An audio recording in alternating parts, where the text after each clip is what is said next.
ముందుకు ఎలా వెళ్ళాలి, వీళ్ళందరినీ ఎలా కూడగట్టుకోవాలి, అప్పుడున్న ప్రభుత్వం మీద, ఇదే కూటమి ప్రభుత్వం మీద అప్పుడున్న పరిస్థితులు వేరు, వాటి మీద ఉన్న ప్రభుత్వం మీద ఉన్న వ్యతిరేకతతో తాము 2019 ఎన్నికల్లో గెలిచిన పరిస్థితి. కానీ ఇప్పుడున్న స్థానిక సంస్థల ఎన్నికలు వేరు, ఇప్పుడున్న పంచాయతీ వేరు. ఎందుకంటే గత పాలనలో చూసిన పంచాయతీ స్థానిక సంస్థల యొక్క నిధుల్ని దారి మళ్లించి గ్రామ స్థాయిలో ఉన్న నాయకులకి ఎటువంటి విలువ లేకుండా చేసిన పరిస్థితి మనం చూసాం. అది ఎవరైనా ఒప్పుకొని తీరాల్సింది.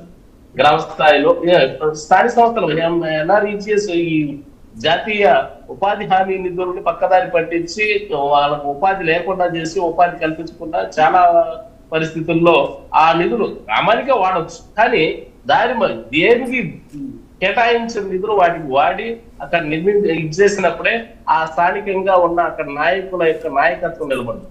ఆ నాయకత్వాన్ని ఇప్పుడు పంచాయతీరాజ్ని నిర్వహిస్తున్న శాఖ వేరు, ఆ నిర్వహిస్తున్న మంత్రి పవన్ కళ్యాణ్ గారు. కాబట్టి ఈ కూటమి ప్రభుత్వం యొక్క గెలుపు ఓటములు ఇవన్నీ కూడా పవన్ కళ్యాణ్ గారు చేసిన అవినీతి రహిత, ఏదైతే పవన్ కళ్యాణ్ గారు చెప్పుకుంటున్నారో లేకపోతే జనసేన శ్రేణులు కూటమి ప్రభుత్వం చెప్పుకుంటుందో అవినీతి రహిత స్థానిక సంస్థల పాలన ఏదైతే ఉందో పంచాయతీరాజ్ పాలన, దీని మీద ఇది వర్సెస్ వైఎస్ఆర్సీపీ పార్టీ, ఈ రెండు పార్టీలకు మధ్య జరుగుతుంది.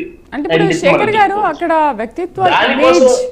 వ్యక్తిత్వ ఇమేజ్ చూస్తారా లేకపోతే పార్టీ బలాన్ని చూస్తారా ప్రజలు? స్థానిక సంస్థలో ఖచ్చితంగా వ్యక్తిని చూస్తారు. మనం చూడాల్సిన పార్టీని చూడరు. స్థానికంగా ఏదైతే పంచాయతీలు ఉంటాయో పంచాయతీల్లో అక్కడ స్థానికంగా ఉన్న వ్యక్తిని చూస్తారు. ఆ వ్యక్తుల్ని తమ పార్టీ పిల్లలుగా, తమ పార్టీకి నాయకులుగా, తమ ప్రతినిధులుగా వీళ్ళు ఏ పార్టీ అయితే మలుచుకుంటుంది, ఎవరైతే వాళ్ళ సామర్థ్యాన్ని గుర్తించి తమ పార్టీకి అనుకూలంగా వాళ్ళని మలుచుకుంటారు, వాళ్ళు మాత్రమే విజయం సాధించే అవకాశం ఉంటుంది. ఇది జగన్మోహన్ రెడ్డి గారికి 100% తెలుసు, మిగిలిన పార్టీలకు కూడా తెలుసు. కానీ వాళ్ళు ఎలా నియమించుకోవాలి, లేకపోతే కొన్ని జనసేన పార్టీ ఉంది కానీ వీళ్ళు వర్క్ చేస్తున్నారు, 100% పనిచేస్తున్నారు, కానీ వీళ్ళకు ఉన్న మంచి పేరు ఉంది, కానీ స్థానికంగా వాళ్ళకి ఆ పట్టు లేదు. స్థానికంగా ఇప్పుడు నిర్మాణం అనేది జరగలేదు, ఆ పార్టీకి నిర్మాణం అనేది జరగలేదు.